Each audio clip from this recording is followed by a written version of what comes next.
Sveicināti! Kā jau minēja, mani sauc Sandis Viļņums, un mana šīs dienas tēma - bioreaktoru novirzu atpazīšanas sistēma. Šis darbs ir izstrādāts ar Eiropas sociālā fonda atbalstu. Tad vispirms nepieciešams uzzināt, kas tad ir bioreaktors un bioreaktoru vadība. Šādi izskatās bioreaktoru vadības sistēma, kur galvenās komponentes ir bioreaktoru tvertne ar maisītāju, šķidrumu sildīšanas un dzesēšanas iekārta ar komponentiem, devēju un to mērījumu nolasīšanu un apstrādāšanu procesu kontrolierei, kā arī peristaltisko sūkņu vadība, gan skābes, gan bāzes, gan substrāta, gan pretpatlīdzekļu pievedēji, kā arī gaisa vārsts tieši gaisa plūsmas regulēšanai. Un vēl par pašu bioreaktoru. Bioreaktors ir iekārta mikroorganismu pavairošanai un ražošanas nolūkiem. Darba pamatmērķis ir izstrādāt šķidrumu sildīšanas un dzesēšanas procesu stāvokļa novērtējumu un kļūdu atklāšanas algoritmu, lai varētu to implementēt laboratorijas bioreaktoru vadības programmā saulaicīgai avārijas situāciju novēršanai.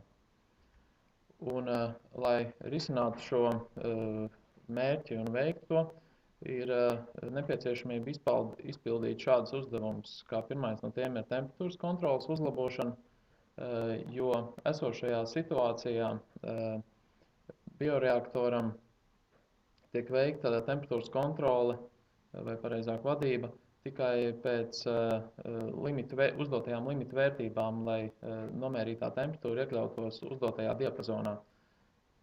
Bet netiek veikta kontrole, vai šis mērījums ir atbilstošs konkrētajā brīdī, kā būtu procesam jānotiek. Tad būtiski ir arī devēju izpildiekārta un procesa norises kļūdu atklāšana, kas uz doto brīdi arī netiek veikta, un mērķis ir to realizēt. Tad ir reālaika procesa parametru novērtēšana, lai varētu sekot līdz vai procesa parametri izmainās tā, kā tiem būtu jāizmainās pēc konkrēti šajā gadījumā modeļa. Un kā arī saulaicīga kļūdu novēršana, lai saulaicīgi prognozētu, vai nav raksturīgas kļūdas procesa gaitā. Un par pamatu kļūdu diagnostikai tika izvēlētos modeli balstīta kļūdu atklāšana, kur kā galvenais ir pats process ar izpildiekārtām un devēju mērījumiem. Šie dati tiek, var teikt, dublēti izmantojot procesa modeli, kurš apraksta šo procesu, kā tam būtu jānotiek, un tiek veikta izpildiekārtu un devēju mērījumu datu salīdzināšana ar procesa modeli, vai tie atbilst, kādiem tiem būtu jābūt. Un tiek veikta noviržu atklāšana, salīdzinot ar normālā režīma gadījumu, un atkarībā no noviržu klasifikācijas tiek veikta kļūdu diagnostika un visbeidzot kļūdu arhiviešana. Šādi izskatās šķidrumu sildīšanas un dzesēšanas procesa skēma, kā galvenais ir laboratorijas bioreaktors, kuram siltums tiek pievedīts ar elektriskā sildītāja un cirkulācijas sūkņu palīdzību.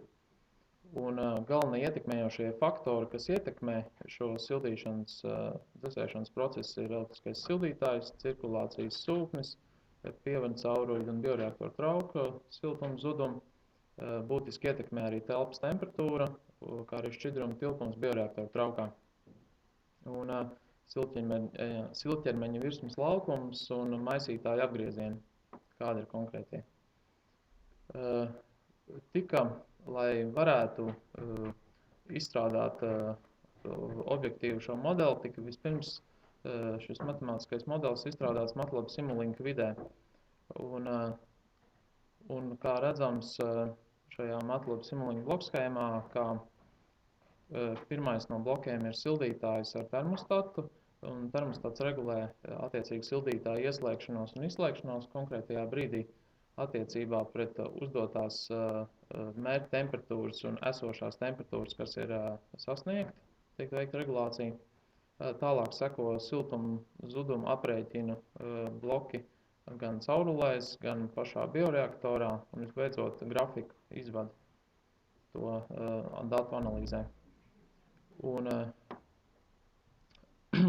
lai varētu pielietot izstrādāto matemātisko modeli reāla laika kļūdu diagnostikai, ir nepieciešamība veikt to validāciju.